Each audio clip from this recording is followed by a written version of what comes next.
Welcome to this short video on improvement culture. This topic is going to be about facilitation.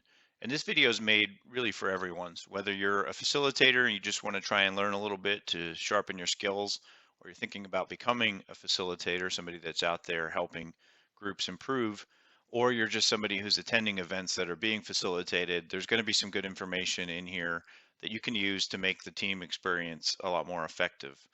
So first, I want to start with the goals of a facilitator. So if you're brought in to facilitate, whether it be a continuous improvement event, like a rapid improvement event or a process mapping event, gap analysis, or maybe you're doing some investigation and you're that neutral third party facilitation, to me, it's very simple that there are two things that are extremely important.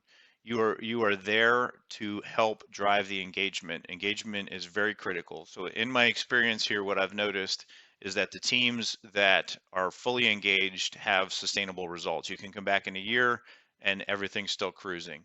The other thing is the pace. So you need to be very focused on making sure that you stay on pace, which a lot of times will also mean that you've got to make sure that the team is focused on the task itself and staying within task.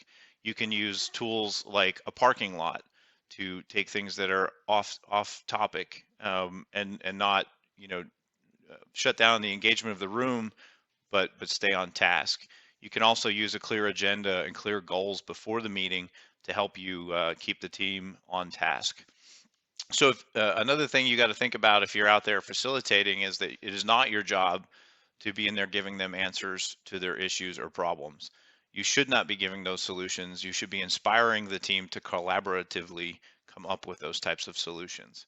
So I do like to, when I facilitate, explain those things that I'm there to drive engagement, I'm there to keep the pace, and I'm not there to give solutions. That way, if the team members catch me doing something like that, I have an opportunity to get better, and they can inform me of that, and I can then go and get better. So we do have some tip sheets out there. I'll pop that up here, and you can kind of look at it. There are some key things as a facilitator that you would like to do, but also some key things as a facilitator that you want to try to avoid. And if you can kind of keep some of those in mind as you're up there, the experience is a lot better.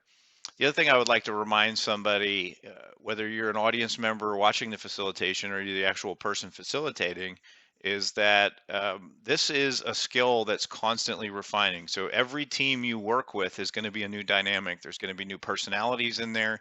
There's going to be new concerns and constraints in there. So you're always having a new experience. And so there isn't just a silver bullet here. It really does take practice. And you can't be afraid to fail. You got to go up there and try, and you got to get the feedback.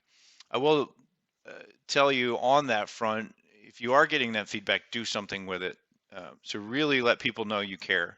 I'm very plain about making sure the groups that I'm facilitating with know that I care about their time. I respect them as people. I respect their time.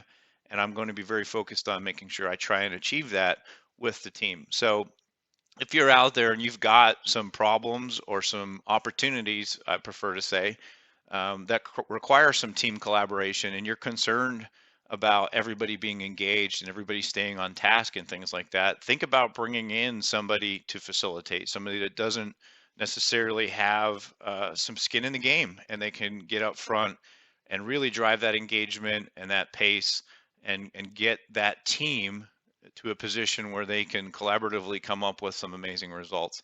So I hope this helped out those that are facilitating, those that are thinking about facilitating, those that have opportunities that require facilitation, but also those that are sitting in the audience wondering, what is the facilitator up there doing and how can I make the experience better?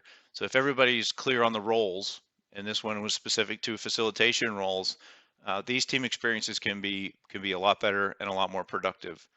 So as always, if we can do anything else to help you and your improvement culture, please reach out and let us know.